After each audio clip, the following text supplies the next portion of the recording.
Olá, moçada, beleza pura? Vamos lá continuar, olha aqui, ó, desenrolando a biologia. Lembre-se que hoje é protozoários, tá? Vimos já alguns grupos, vamos falar especificamente hoje aqui, ó, dos cinetoplastídeos. Eita, professor, agora o que é isso? Flagelados, tá? Na classificação antiga, você leria o quê? Flagelados, tá? Grupo importante? Extremamente importante. Rogério, por que é importante estudar protozoário? Porque quando cai na tua prova, gente, cai na forma de avaliação sobre doenças.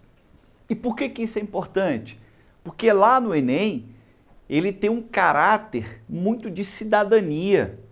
Se você tem noção das grandes doenças que afetam a população brasileira.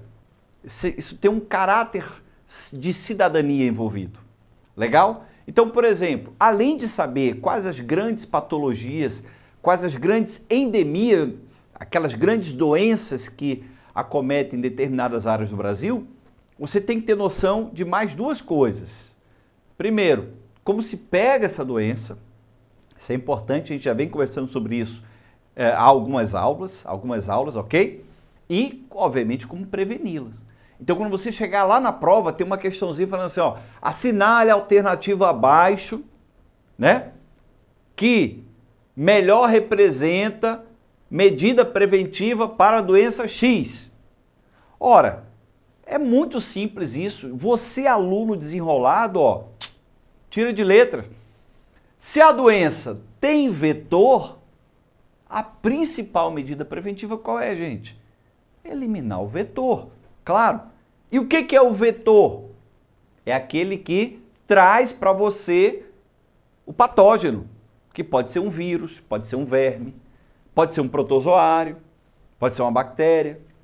Então, por exemplo, em geral, é bem mais comum você encontrar os insetos como vetores, por exemplo, o mosquito. Legal? Aqui eu estou falando do Trypanosoma cruzi, que é um protozoário flagelado. Causa o quê? Tripanossomíase. Causa a doença de Chagas. Ok? Atenção, gente. Doença endêmica de algumas regiões brasileiras, especialmente a região norte. Tá? O Pará, primeiro estado do Brasil em termos de número de casos, e o segundo, o Maranhão, tá? Norte e Nordeste aí, tá? Então tem que ter cuidado com isso. Se ela é endêmica, ela é uma doença comum a determinada região. Ela não vem na forma de surto, pelo menos em geral não. É possível acontecer, depois a gente fala sobre isso, mas em geral não, tá? Bom, essa doença de Chagas, que afeta especialmente as populações mais pobres, ela tem um vetor. E aí é importante você atentar para isso, ó. O vetor é um barbeiro. Lembra que nós já falamos aqui em aulas anteriores da diferença entre agente transmissor e agente causador, vetor e agente etiológico, etiologia, origem. Agente causador é a mesma coisa que agente etiológico. Ora, o cara te pergunta, olha, assinale abaixo, descreve vários sintomas, características e tal, assinale a alternativa que apresenta o agente etiológico para essa doença. Aí você, aluno desenrolado, sabe que se a doença é doença de Chagas, você desenrola aqui dizendo que o agente etiológico, o agente causador, é o tripanossoma. Se ele te pedir o vetor, é o barbeiro. Mas aí, sementinha, olha só, atenção, hein?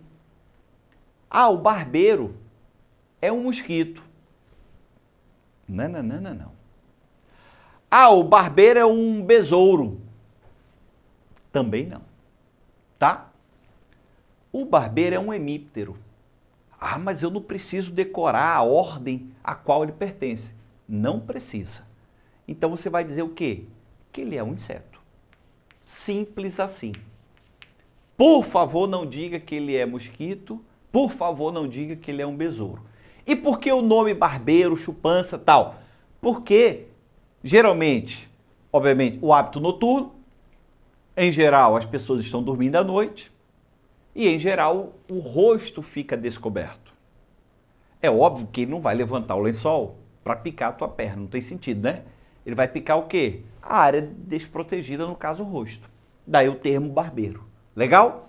Então, Trypanosoma cruzi quem é? O agente causador, o etiológico. E o vetor é o barbeiro, o agente transmissor. Show de bola? Desenrolou isso aí? Legal. Aí outra coisa que você ouve muito também, poxa, o tal do coração chagásico. É o coração hipertrofiado, crescido, que leva a uma insuficiência cardíaca e o indivíduo à morte. Agora, a fase crônica, ela pode durar anos. Às vezes as pessoas têm chagas há 10, 15, 20, 30 anos e não sabem que tem a doença.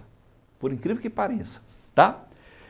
Disfunção de alguns órgãos, fígado, baço, esôfago, né? Crescimento, megalia, hipertrofia desses órgãos. Então você pode ter, por exemplo, uma hepatomegalia, um crescimento do fígado, esplenomegalia, o crescimento do baço, o esôfago crescido também.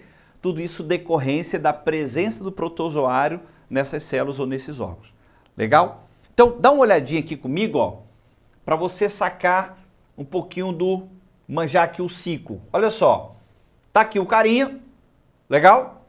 Vem aqui o barbeiro, que não é mosquito nem é besouro, você é aluno desenrolado, tá? Então esse inseto vem aqui, ó, picou o cara.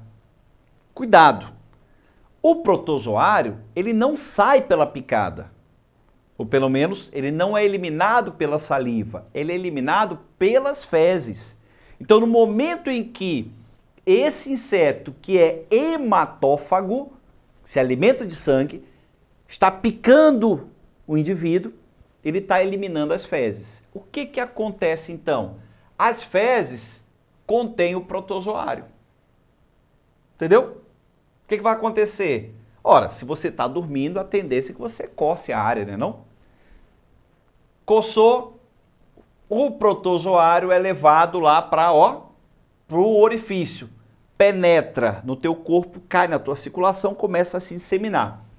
Há uma predileção por algumas estruturas, alguns tecidos, por exemplo, o tecido muscular, cardíaco, tá?